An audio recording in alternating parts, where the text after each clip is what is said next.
Hay que apagar el aire, Leo.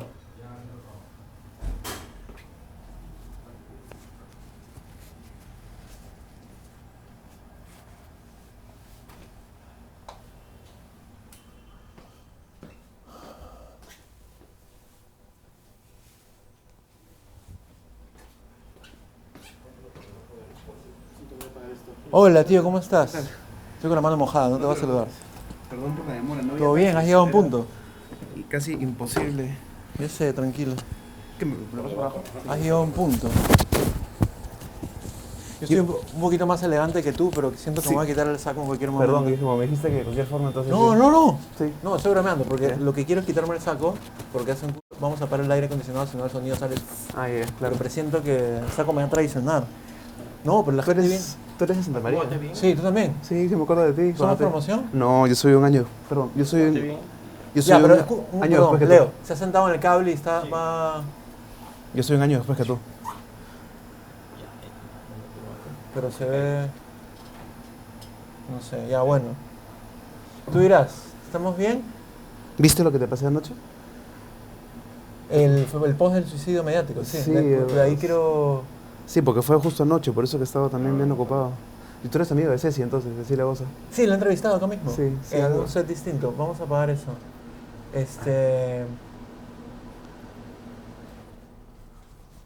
Yo creo que me quito el saco, tío. No sé, hasta donde aguante. Álvaro. Tú me dices cuando empezábamos. Ya empezamos hace rato. ¿Ah, sí? Ah, El ya. suicidio es un tema del cual no se habla y se prefiere no hablar. Esto es cierto. De hecho, yo tengo no sé si has visto que hago preguntas en calle, y una pregunta fue, ¿podemos hablar del suicidio? Y la gente se queda como, no solo no esperas eso, sino prefieres no hablar de eso. Ujú. Partiendo de ese punto, ¿por qué algo que existe y que lo vemos en noticias, pero también en la vida real de familiares o amigos o conocidos, tanto se evita hablar de eso, pero tan profundamente? Creo que primero por temor, porque muchas veces no sabemos qué cosa responder si es que le preguntamos a alguien, por ejemplo, si quiere acabar con su vida.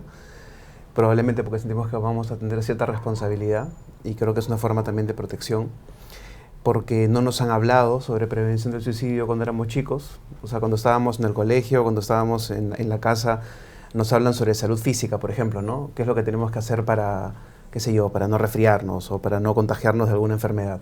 Pero en salud mental en general, es muy difícil que una familia o un colegio te diga existe algo llamado depresión, algo llamado ansiedad, como que la cultura sobre salud mental no está, es bien raro ya, pero no está desarrollada o educada al mismo nivel que la salud médica, digamos. ¿Recién en esta época estamos como empezando a hablar de eso? ¿O todavía tú dirías que en colegios no se habla mucho de depresión, suicidio? O sea, porque siento, por amigos, por redes, por lo que veo en televisión y en medios, que ya se empieza a meter más el tema de ansiedad, depresión, de suicidio, poco a poco, Sí, como un normalizándolo poquito. más, pero no como debería. No, no como debería. O sea, en la época que yo estaba en el colegio, justamente, a mí nunca me... O sea, yo en el colegio me acuerdo que yo tuve por lo menos 2 momentos que estaba con depresión. Ah, sí. Sí, claro. Y no, nunca me llamaron del departamento de psicología, nunca escuché a un profesor que me dijera algo con respecto a eso. De repente no a mí, porque claro, tampoco lo hacía público, pero te puedo asegurar que no era el único. Entonces, y esto ha sido, pues, yo acabo el colegio en el 99, ¿no? Han pasado más o menos 20 años. Yo creo que en estos 20 años, más del 2000, digamos, 10 en adelante, sí, yo también he notado, al igual que tú, ¿no? Que hay ciertos centros educativos donde hay un poco más de predisposición para hablar acerca de salud mental, pero igual no creo que esté para nada al mismo nivel, y es salud. ¿Y qué hace un chibolo como tú en el colegio con depresión? Aquí, ¿lo hablas, no lo hablas? ¿Puedes acudir a alguien? O sea, ¿cuál fue tu situación específica, por ejemplo? La mía que no, que, o sea, no hablé con nadie, ¿no? Porque ni siquiera me enseñaron que lo podía hablar, entonces en mi cabeza era como un tema que era solamente mío, tenía que verlo yo solo. Ujú. Y de ahí parte, porque tú tienes un centro que se llama Sentido, Sí, ¿cierto? sí. Que previene el suicidio y tiene esta, igual que Ceci, ustedes tienen esta denominación que cuando la primera vez que la vi, suicidólogo, Ujú. era como, o sea, el suicidio da miedo y el suicidólogo es como, brother, ¿qué es eso? No suena bastante fuerte, no es una categoría tan extendida, es nueva. Es una disciplina académica, o sea, es La un área... suicidología. Sí, claro, la suicidología es un área del conocimiento, así como hay psicología, como hay psiquiatría, hay suicidología. Y no es algo nuevo, ¿ah? Lo que pasa es que en Latinoamérica recién se está dando a conocer y en Perú es también un trabajo bien grande que hacemos nosotros para tratar de que la gente entienda que la suicidología no es un área de trabajo para que nosotros hagamos morbo o estemos promoviendo el suicidio, sino lo contrario. O sea, la suicidología como disciplina tiene una estructura de trabajo y tiene áreas de trabajo que están bien pautadas. O sea, hacemos prevención, hacemos terapia, y no solamente para personas en riesgo suicida, sino para personas en duelo por suicidio también, que es una problemática más invisibilizada todavía, que es un poco más cercano a lo mío, y hacemos investigación también. Hablemos del centro en un minuto, pero quiero saber de dónde te vino esta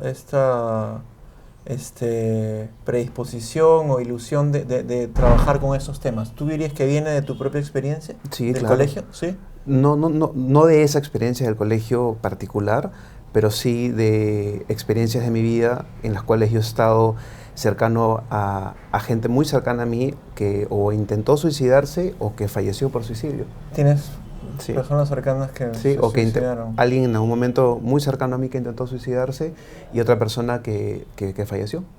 Esos temas inevitablemente cuando te tocan directamente por la familia te mueven, ¿no? En mi caso no fue familia directa, felizmente, Claro. pero igual fueron personas muy cercanas. Pero uno dice, oye, no todos, ¿no? Pero el caso de Ceci es igual. El padre de Ceci se suicidó, me lo contó acá. Sí. Y es como dedicas tu vida a ese tema, a hacer que la gente hable ese tema, a promover ese tema para evitar que la gente se mate. Es tan simple como eso, entonces.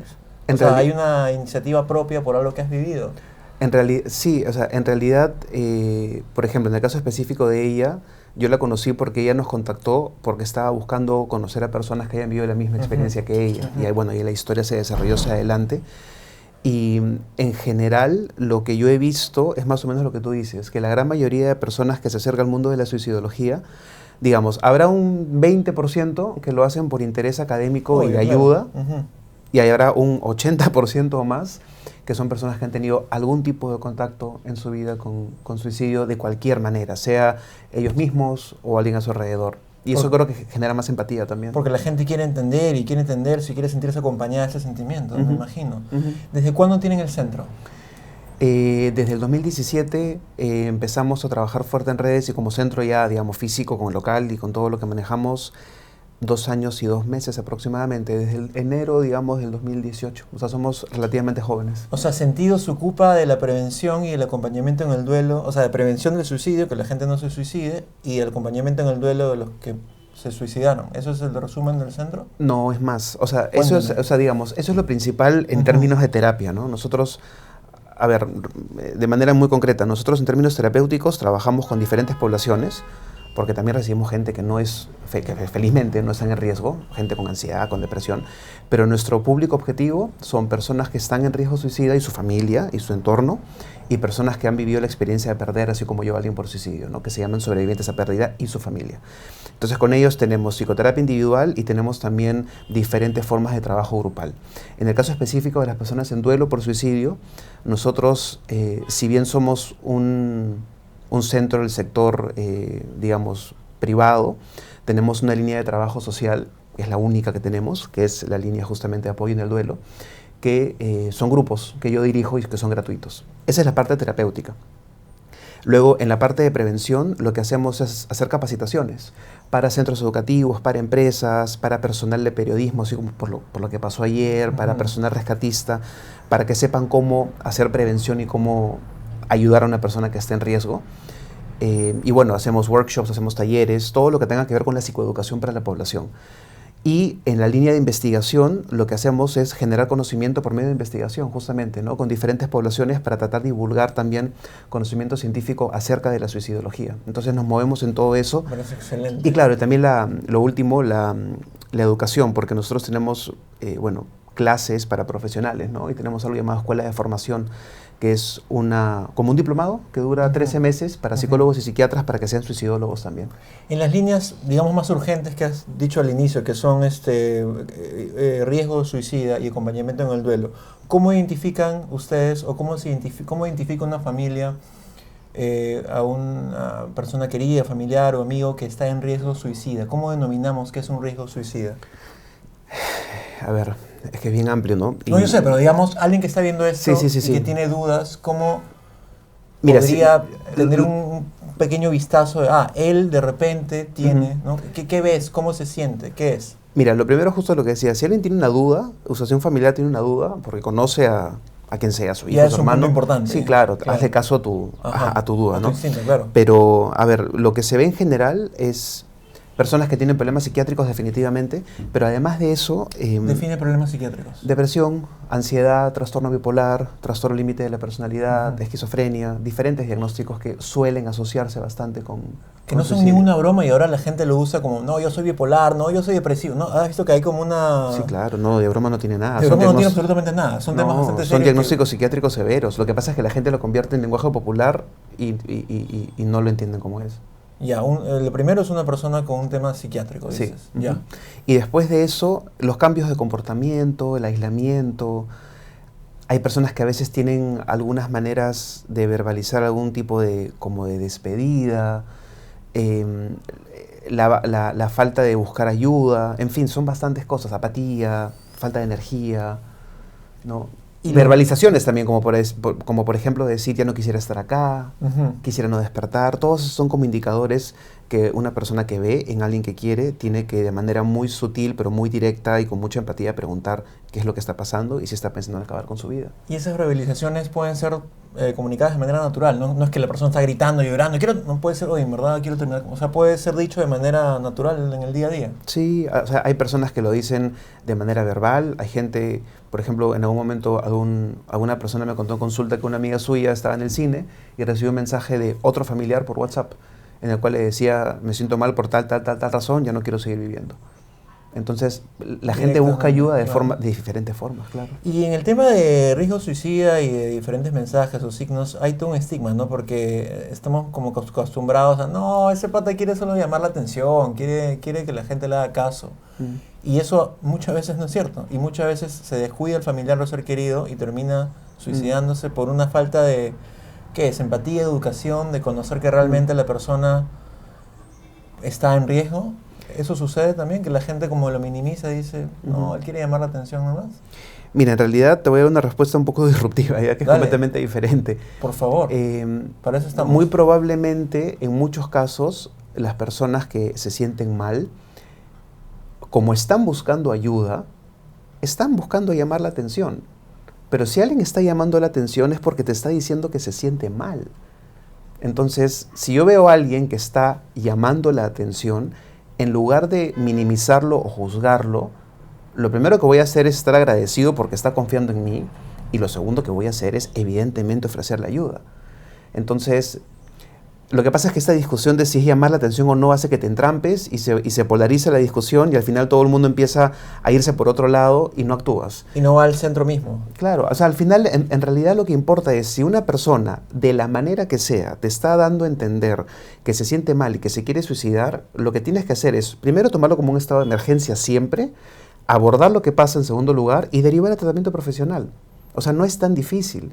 En lugar de estar pensando que si es verdad, que si no, que si llama la atención, es absurdo. Me encanta cómo acabas de destruir mi idea y eso está bien porque me imagino que yo y muchos tenemos esas ideas y es bacán que las contrastemos con lo que es más real o urgente, pues, ¿no? Ya, entonces uno ubica a un familiar en potencial o posible riesgo suicida, la gente dice, ya, pero yo no ¿a dónde voy? No conozco psicólogos, ¿serán caros, serán baratos? ¿A dónde vas? Digamos, de emergencia o en un primer momento cuando ves que notoriamente hay algo que está pasando? ¿A quién acudes? Lo que pasa es que depende mucho de la situación, porque una cosa es hablar con un familiar que está con un momento de dificultad y otra cosa es conversar con alguien en el medio de una crisis. Si fuese una crisis, tienes que ir a un hospital psiquiátrico, donde hay hospitalización psiquiátrica y donde hay un profesional entrenado para trabajar con personas en riesgo. Tienes que acompañar a tu familiar a un hospital psiquiátrico. Sí, claro. No muchas personas les gusta esa idea, ¿no? O sea, ¿por qué no? Porque la gente no quiere sentir que está loca. Pero cuando alguien tiene un problema, por ejemplo, en el estómago, vas al médico, ¿no? Por supuesto. Es salud. Estoy poniéndome... Sí, yo sé. Pero digamos, si yo me siento mal y mi mamá me dice, oye, te voy a llevar a un hospital psiquiátrico, oye, me siento mejor. ¿Me entiendes? Ya, voy a dejar de molestar. O sea, la gente siente que no quiere confirmar tipo médicamente que está mal y que eso implica un internamiento o algo. Y me imagino que acudir a un hospital psiquiátrico o un posible internamiento es por tu absoluto bienestar. Por y supuesto, por salvarte. por supuesto. Además que no es algo que tenga que hacerse siempre. O sea, hay, digamos, criterios para saber en qué momento una persona tiene o no que ser hospitalizada. El otro escenario es cuando tú conversas con una persona que no está en una crisis o conversas o te escribe lo que fuera y tú te das cuenta que se siente mal. En ese caso no hay que hospitalizar probablemente. Lo que hay que hacer es primero escuchar, no invalidar las emociones, no juzgar, no decir cosas negativas y después de eso decirle, oye, busquemos ayuda profesional. Y hay un montón de personas en mi profesión que muy probablemente van a querer ayudar a la persona que se siente mal. Porque las personas que trabajamos en psicoterapia, yo diría, y ojalá que por los colegas sea compartido, no lo hacemos porque sea un trabajo solamente, lo hacemos porque realmente queremos ayudar a quienes están mal. Entonces, cuando una persona llega a un espacio terapéutico, está frente a un profesional que está dándole un espacio seguro para poder sentirse mejor. Esa es la forma como tendría que ser. Me parece extraordinario. Entonces, acudir a un hospital psiquiátrico. Tenía una pregunta muy bacán y se me acaba de ir. Entonces voy a pasar... Ya regresará. Ya va a regresar en un momento. Lo segundo es el acompañamiento en el duelo. Gente que ha decidido quitarse la vida y más o menos los familiares que han destruido, ¿no? Porque no solo es el hecho que mi familiar, mi papá, mi mamá, mi tío, mi primo ya no está, sino que en muchos casos, no sé si estoy siendo prejuicioso nuevamente, puedes destruir mi idea si es así, la gente siente mucha culpa y dice, oye, debí escucharlo, debí ayudarlo, ¿por qué no hice esto? ¿Por qué no hizo el otro? ¿Eso es real? Sí, es una parte de. Cuéntame las otras partes. Lo que pasa es que en realidad, a ver, es un tema muy grande, hablaría un montón, pero voy a hacerlo así lo más concreto posible. Tranqui, ¿no? dale, hay tiempo, tenemos media hora total. A ver, lo primero es que, yendo por el lado de la psicoterapia en general, y ahí sí de nosotros como terapeutas y en general de las personas que tratan, o sea, con personas que se sienten mal, una cosa que a mí me frustra un montón es que si tú comparas la cantidad de información que hay en investigación, en psicoterapia, en abordaje, para profesionales me refiero, en cómo ayudar a una persona en riesgo y cómo ayudar a una persona en duelo por suicidio, es completamente desproporcionada. O sea, hay muchísima más información. Dentro de lo poco que hay mucha más información para ayudar a personas en riesgo, lo cual me parece genial, pero yo siempre digo, ¿por qué a los profesionales les importa mucho menos trabajar con personas en duelo por suicidio? Muchas veces se asume que el duelo por suicidio es un duelo más y que tú vives tu duelo y ya, y no es así. O sea, yo por ejemplo perdí a mi mamá a los 9 años, ella no murió por suicidio y yo tengo un duelo de ella que creo que es bastante bonito. Creo que llega a un punto en el cual digo, bueno, mi mamá no está conmigo, pero la puedo recordar con amor, por ejemplo, ¿no? En cambio, en duelo por suicidio hay una mezcla de emociones muy fuerte, la culpa es una de ellas, que hace que, en realidad, para poder ayudar a una persona que esté que haya tenido esa vivencia, tienes que estar muy capacitado y entender mucho sobre duelo por suicidio. Y hay muy poco interés. Esa es una cosa. Mi respuesta simple a eso y desinformada sería porque los terapeutas consideran que lo más urgente es hacer que la gente no se suicide y que los familiares es como, bueno, ya sucedió, báncatela tú. En realidad es súper coherente esa respuesta, porque evidentemente queremos que no suceda para que luego no venga la bomba atómica, digamos, ¿no? Eso es obvio, por supuesto. Pero, a ver, ¿qué es lo que nos dice la realidad? Que 1 millón de personas fallecen por suicidio todos los años, que por cada persona que se suicida puede haber hasta 135 personas en duelo, y que de esas 135, un porcentaje no menor a 15-20% puede tener ideas suicidas también. Entonces, la población, nosotros, bueno, tenemos un término en suicidología, ¿no? Que es sobrevivientes a pérdida por suicidio. La población de sobrevivientes a pérdida por suicidio es mucho más grande. Por eso es que nosotros trabajamos con los grupos para llegar a más gente. Porque imagínate que se suicida un chico en el colegio. Sobrevivientes son los compañeros del aula, los profesores, los papás, los vecinos, los amigos. Todo su entorno. Es una bomba atómica que se esparce por todos lados. Entonces, es una población mucho más invisibilizada aún, mucho más grande y que necesita mucha ayuda. Y en la pregunta que me decías antes con respecto a la culpa, es cierto, a mí a veces me da un poco de... Tengo un poco de reparo de decirlo así porque no me gusta entrar como que en el cliché, ¿no? Pero es verdad. Ahora, es una emoción. O sea, el duelo por suicidio se acompaña por muchas otras emociones que vienen al mismo tiempo. Esa es la dificultad. Y son bastante exacerbadas, ¿no? Además de que muy posiblemente también hay trauma. Entonces, cuando hay un episodio traumático, uno tiene que tener la especialidad para poder trabajar conociendo bien qué es duelo por suicidio y conociendo bien las teorías contemporáneas de trauma. Porque si no haces ambas cosas, o sea, hay muchos terapeutas, yo estoy en un entrenamiento justamente de trauma ahora para tener más información, ¿no? Y una de las cosas que nos decía la entrenadora era que el día de hoy una cosa que sucede lamentablemente es que muchos terapeutas, cuando no tienen tanto conocimiento de algo, preguntan un montón, porque tienen que hacerlo, porque nos enseñaron así, toda la vida en psicología nos dijeron pregunten, pregunten, lo cual me parece que está bien, pero cuando hay trauma y tú preguntas mucho, es como que revictimizas mucho a la persona, constantemente. Entonces hay que tener mucho tino y saber qué vas a preguntar, hasta dónde y cómo vas a reprocesar el trauma. Porque muchos sobrevivientes se encuentran ante la escena de encontrar al ser querido que acaba de fallecer en circunstancias que pueden ser bastante complicadas. Wow, ni siquiera me había puesto a pensar en eso. Debe ser una imagen que nunca se te borra en la cabeza. No, es que pasan un montón de cosas. O sea, por ejemplo, a ver, cuando mi abuela falleció, te pongo un ejemplo muy concreto. Mi abuela falleció cuando yo tenía 15 años, yo venía del colegio, ella falleció porque era mayor. Y bueno, yo me acuerdo que yo estaba con ella, le di un beso y yo me di cuenta que estaba como dormida y luego el médico dijo que había fallecido a tal hora. O sea, ella falleció delante mío. Entonces, cuando nos dieron la confirmación que había muerto, yo le di un beso y me despedí, ¿no? Igual que mi abuelo, qué sé yo. Que es lo normal, ¿no? Tú te despides de un ser querido cuando fallece. Por supuesto. Cuando tú encuentras a una persona que ha fallecido por suicidio, no la puedes tocar. Porque llega la policía, porque tiene que haber una investigación, y está bien que la haya, porque a veces hay homicidios que se pasan por suicidio. No puedes tocar. No puedes. Entonces, hacer un cierre con alguien al que no puedes abrazar es bien complicado. Esa es una solamente cosa del inicio. ¿Qué es un cierre? Un cierre es tratar de despedirte, es tratar de comprender que la persona ya no está, es darle un último momento de afecto y llevarte ese momento de amor contigo, ¿no? Que a veces no se puede. Esa es una cosa. La otra es la imagen en sí, que es bastante difícil en muchos casos. Y luego viene toda la parte que es la más complicada al inicio, que es cómo enfrentas la situación a nivel social. Porque las personas, por alguna razón que no llego a entender, te preguntan de qué murió, y muchos sobrevivientes obviamente no se sienten preparados para decir mi familiar se suicidó. Tienen que ponerse de acuerdo dentro de la familia para ver qué mentira van a hacer, si es que mienten. Tienen que saber si es que todos quieren mentir o no. O sea, se crea mucha disfunción familiar porque la sociedad no los acoge. Y lo peor de todo es que si algún sobreviviente en algún momento tiene la necesidad de decir sí, mi familiar se suicidó, algunos te preguntan, ¿y no te diste cuenta? Exacto, te iba a decir eso. Entonces, si nosotros no educamos a la población para que entiendan lo que significa perder a alguien, no podemos ayudar. Por eso es que yo siempre digo, en suicidología, el trabajo no es solamente terapéutico. Tú en el consultorio trabajas con una persona. Hay un mundo afuera de gente que necesita ser educada también. Todas las cosas que acabas de escribir ni siquiera se me habían pasado por la cabeza. Es más duro de lo que parece. Sí, y claro.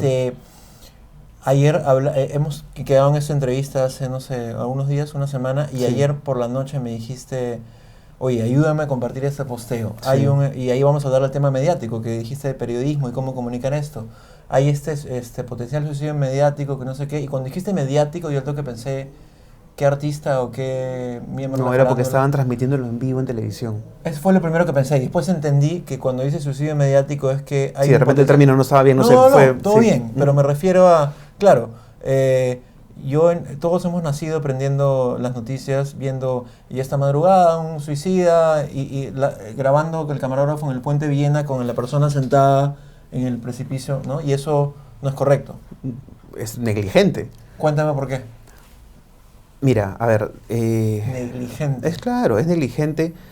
Lo que nos dicen las investigaciones es lo siguiente. Cuando un medio hace una nota periodística irresponsable, que te digo lo que es irresponsable, lo que está haciendo es, de alguna manera, generar una serie de consecuencias que son bastante adversas. O sea, ¿qué cosa es lo que no se debe hacer? ¿Consecuencias para quién?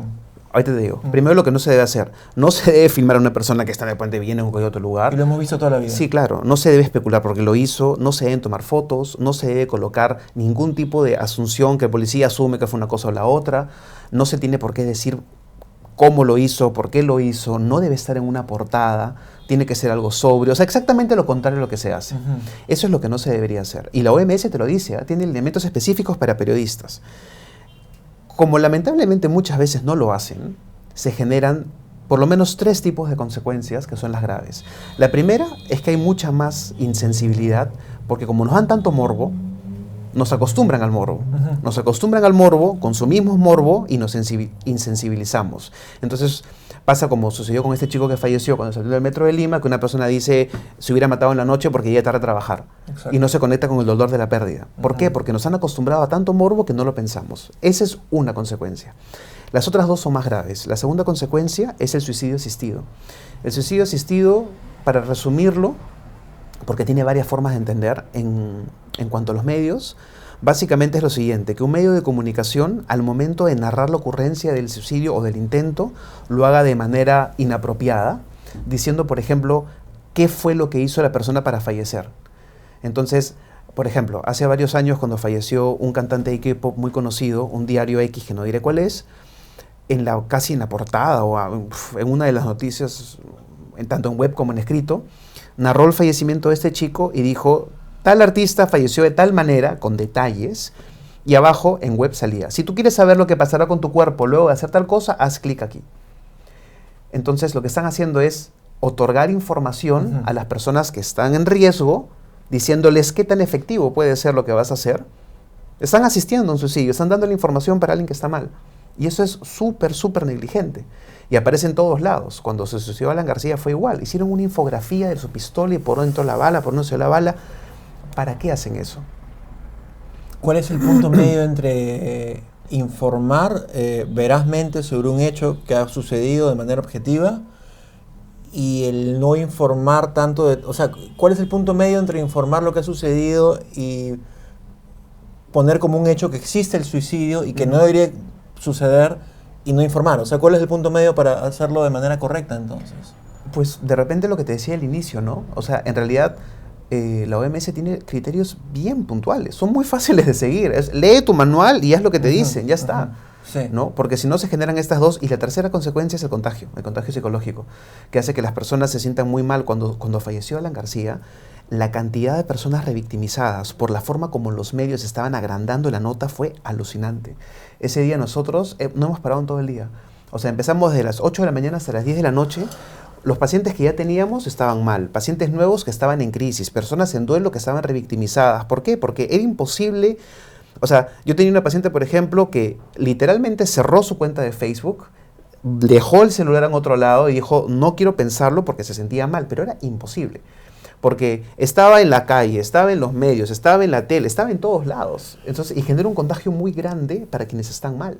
Yo y mucha gente que conozco, yo soy amigo de Carla García, su hija, pero cuando Alan se suicidó me sentí muy mal, todo el día, porque era como, brother, ya esto es como, ya fuera el tema político, el tema legal, esto es como alguien... Es que no es político, un suicidio no es político. O sea, esto ya trasciende todo eso, esto es que alguien ha decidido quitarse la vida porque ha sentido ciertas cosas y la vida de él terminó y ya nunca más va a estar acá, ni con su familia, es como... Yo me sentí muy mal ese día y la reacción de la gente, por la idea que la gente tiene de Alan García, que puede ser correcta o incorrecta, un juicio político, lo que quieras, fue de burla absoluta y de celebración. Lo que me dolía muchísimo más, y estoy sintiéndome un poco mal ahorita porque,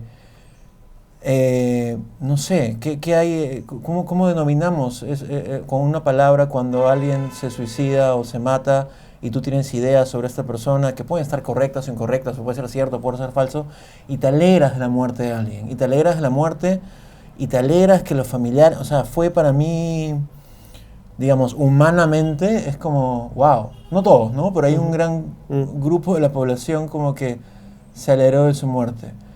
Y otra vez, la gente que ve esto dirá, Luis Carlos es aprista. No tiene nada que ver con eso, tiene que ver con que un ser humano ya no está acá. Exacto. Y le va a causar un dolor inaguantable y no sé si interminable a mucha gente que es su entorno. Entonces también cómo a veces estamos totalmente insensibles ante la pérdida humana. Eso es lo que yo te decía justamente, pues una de las consecuencias de volverlo tan viral, tan grande, con tanto insulto, con tanto compartir, es eso. Generas morbo y hay más insensibilidad. Y si a eso le añades la información haciendo suicidio asistido y tan o sea, en ese episodio en particular estaban las tres. O sea, el morbo estaba desbordado. El suicidio asistido estaba desbordado porque hasta infografías había. Y el contagio estaba esparcido o sea, hasta fuera del Perú. Copycat suicide se llama en inglés? ¿Cómo se denomina en español cuando hay gente que es potencial suicida y cuando ve un suicidio tan mediatizado dice, voy a aprovechar yo o esto me está tocando? Porque, de hecho... No tanto aprovechar, pero en todo caso alguien que está sensible podría de pronto... Estoy usando toda la terminología mal, sí, disculpen. Sí, pero el caso que conozco, por ejemplo, de Cobain, un músico que admiro mucho, fue que Cobain se mató y hubo copycat suicides en todos Estados Unidos, de gente que vio eso y dijo... Yo también, ¿no? Ese es el contagio psicológico. Contagio psicológico. O sea, lo que tú contagias son las emociones. Digamos, y una persona que... Quiero disculparme por decir aprovechar, está muy mal. Lo estoy haciendo sin ninguna mala intención. No, está bien, no hay problema. O sea, en realidad uno lo que se contagia es de las emociones.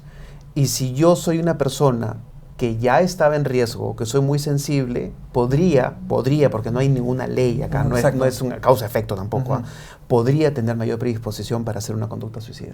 Pero, por ejemplo, ahora que a ti te interesa mucho usar los términos correctos, una de las cosas que nos dice la investigación un poco más contemporánea es que en el lenguaje existe como que una poderosa fuente de minimizar el morbo. Por ejemplo, en lugar de decir se mató, podrías decir falleció por suicidio o se suicidó, punto. ¿No? Porque las personas utilizan como que muchos sinónimos, que no voy a decir porque justamente lo que quiero es evitar el morbo, pero en realidad incluso para profesionales es más fácil usar simplemente dos términos. La persona falleció, murió por suicidio o se suicidó, punto. Yo digo se mató a veces, sí, porque lo siento más real, crudo, no sé, ¿no? Sí. Falleció por suicidio. Pero es un poco más estigmatizante para las personas que lo viven. Totalmente. Sí, pero es algo que no pensamos, es que nadie nos lo enseña. ¿Cuántos terapeutas estarán viendo esa entrevista y dirán, este entrevistador está usando todo mal, pero me estoy disculpando por eso? ¿Cuánto tiempo queda, Leo? 3. Tenemos 3 minutos. ¿Hay un tema también de romantización del suicidio o de decir que cada persona es libre de hacer lo que quiera? ¿Conoces esto, de hecho? ¿no? Cuando la gente se mata dicen, bueno, él fue muy valiente, o bueno, él está ejerciendo su libertad. ¿Por qué tú crees que la gente debería permanecer acá en la tierra con nosotros en lugar de fallecer por suicidio?